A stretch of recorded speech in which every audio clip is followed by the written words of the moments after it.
He is an artist, he is a warrior, he is a survivor, and he has come out stronger than ever. And I am so happy that he is here today, and I'm so proud to call him a friend. So, everyone, please welcome Sean Reyes.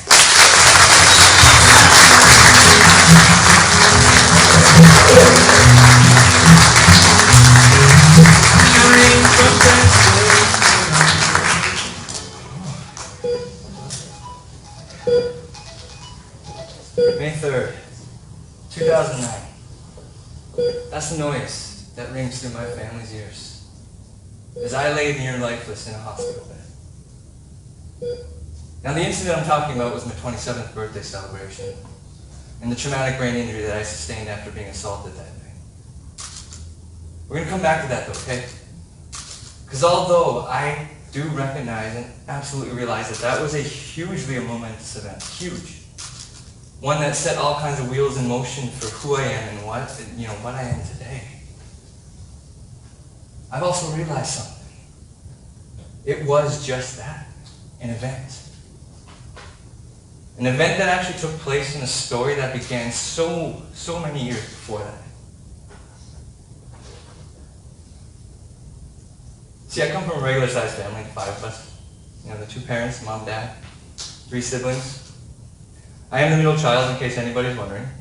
And no, this isn't some kind of middle child syndrome thing I'm happy to hear, okay? No, but all jokes aside though, it took me nearly 31 years to discover that I had a darkness that followed me around my whole life. And it's taken me nearly 6 to 7 years later to actually have the courage to open up and speak about that. See, it's not easy to grow up in a house that you're afraid to be in. Yeah, I was deathly afraid of my dad. Whether it was the back or the front of his hand, the welts he would leave on us, the incessant name calling. It was a scary time. My dad was an alcoholic. He was openly sexist, openly racist, a womanizer. The list goes on, it does. I'm not going to sit here, though, and, call him all kinds of names all night or say all kinds of explicits. Let's be honest, it boils down to the one thing he wasn't. And that's a father. Yeah. But this was my dad. So what was I going to do as a child? I had to look up to this man. I chose to forgive him and just, I love your dad and move on with life. Honestly though, I gotta say thank God for my mom. Mom, without your strength and your courage, I wouldn't have made it through my childhood, so thank you, I love you. Thank you.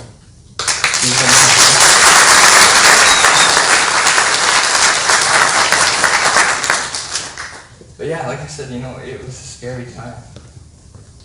And this abuse continued throughout our childhood, into the teenage years. I continued to try and forgive my dad and just move on with life.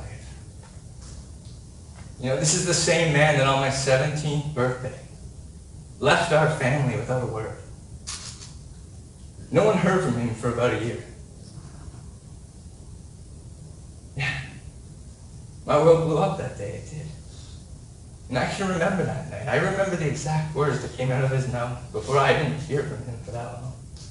It was the night before my birthday. He was having a cigarette on the garage, or the driveway. I walked out to him, and in this joking manner, I'm like, "Hey, Dad." That's my 17-year-old voice, by the way. "Hey, Dad." I can't do that straight. It's my birthday tomorrow. I was like, "What kind of special thing you got going for me?" And he took a puff from his cigarette, and as he blew it out, he turned to me, and he said, "Sean, I already gave you your fucking present. What else do you want from me?" Yeah. The last words I heard from his mouth for a year was that. And like I said, my world blew up. It did. I went down all kinds of dark rabbit holes, the drugs, the alcohol, the sex, whatever, you name it, I wanted it. Because it gave me an escape from the reality I had to live in. I didn't want to live in that anymore, so I took whatever road I could to get away from that. I didn't want to live in the pain. And yeah, I could have done the work back then. What did that mean, therapy or counseling. I tried that. I didn't want to do it because that meant I had to face the pain. I didn't want to face it. So I ran. And it took 6 or 7 years of me running and feeling like, crap and having that party lifestyle until I got sick of feeling physically unwell, that I took up fitness and got super fit and, obsessed over that. And you know what, I wouldn't say to anybody, don't get physically or healthy or well, because that is amazing. But what I can see now is I was just changing a need and a want for love and affection from, a boy and my dad to this teenager and this lifestyle of drugs, sex, partying, whatever, to now this, healthy, obsessive, fit lifestyle. And it was this fake searching, this searching for the fake happiness that actually led to that fateful night of May 3rd in 2009 and my traumatic brain injury. I was not looking to fight anybody that night. I was out for my birthday trying to have a fun time. But I got assaulted at the end of the night. I did. My head was smacked onto the pavement. I had blood gushing out of my ear. I was out. I had to get rushed to the hospital. Unconscious. I was not supposed to live that night, people. I wasn't. I don't know how many times my mom got told while I was in that emergency that she better be prepared to go home without me. Can you imagine hearing that? I can't. I was not supposed to live. But you know what, though? I am alive. And I am here. I am here today, 11 years later, 11 neurosurgeries later, on Saturday, January 11th. Woo! Yeah. I am here to tell the story of that broken and beaten child, the darkness that he grew up in and lived in, and the light that I've been able to find in that darkness. Believe me, people, you don't find that light unless you search for it. And you have to search for it. What does that mean? That means doing the work. Back then, yeah, that was counseling, that was therapy. You know what? Today, that still is counseling and therapy for me. I still see a psychotherapist, I do. And nothing's wrong with that. That's part of my work. But you know what? Part of the work in doing that is actually finding that therapist. Because believe me, when I was 17, I didn't jive with my therapist. I gave up right away. I said, this doesn't work for me. Therapy doesn't work. I also, in my recovery from the injury afterwards and all that, and doing that therapy, I went through a couple of therapists, but I found one that I jived with. And you know what? When you find that person, you keep them. You keep them because they will help you progress further in your own work, believe me. And miracles happen when you do the work, people. They do. Miracles happen. I can say that I've been able to forgive the person who assaulted me, a stranger that I don't know who nearly took my life for what? Nothing. I've been able to say, you know what, you're forgiven. And most importantly, I can say I've been able to forgive my dad. I've been able to forgive my dad, a man who has never shown remorse or ever will for anything. I've been able to say, you know what, I know you're not sorry, but I forgive you anyway. Does that mean that me and him have a relationship? No, it doesn't. Because I've also realized something. And that's forgiveness and reconciliation are two different things. Yes, I've forgiven him. But in order for us to reconcile, he would have to admit that he's done something wrong and feel sorry for that. And he hasn't. So I had to wash my hands. Yeah, that was one of the hardest things I've ever had to do. I mean, will I miss him? Sure, I will. I mean, yeah, no, I'm not going to miss the abuse. I'm not going to miss the toxicity. So what am I going to miss, really? I'm going to miss the love of a dad. Love of a father. Something I never had.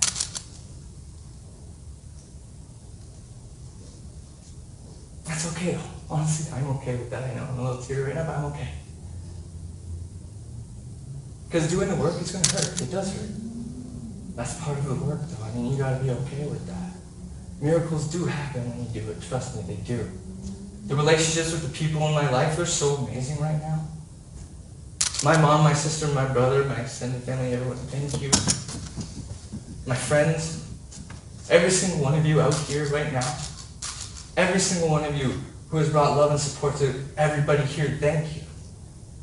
Thank you. This is what helps bring me to where I am, so thank you. I have a little tidbit about me. You might not, think it with the ripped jeans and the tattoos and all that stuff. I'm a musician, though. I know, shock, right? But, somewhere in that darkness, I've been a songwriter for 25 plus years, whatever, but in that darkness, I got lost. It got lost. It was so far gone, I don't even know where it went. But in this work and in this love that I've been able to bring into my life, I have a fire that's been lit, and it is brighter than it's ever been. And I've been able to bring that creative soul back into my life. I've done some amazing things. I really have. I've recorded albums, I've released them, I've released music videos. I have 6 independent music awards.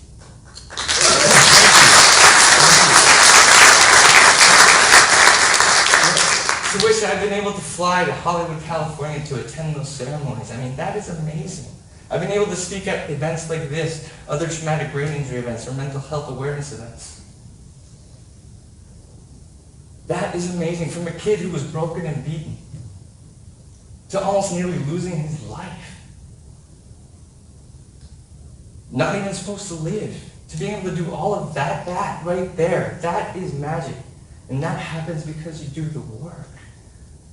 And the work doesn't just mean therapy. Work can mean anything. I make sure that I still exercise. I eat well. I get enough rest. I do a lot of cognitive work because of the brain injury. I do word puzzles, whatever. I read. Work can mean whatever works for you.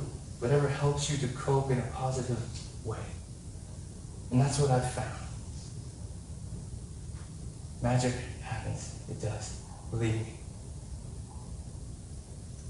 I want to leave you out with something.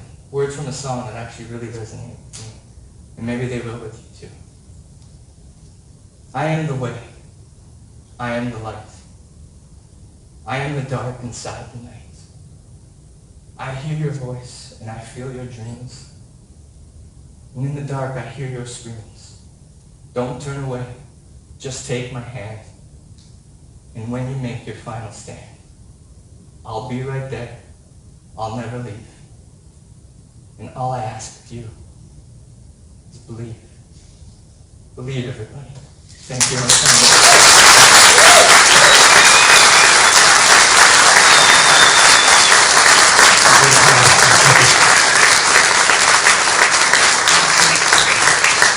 Reyes, everybody.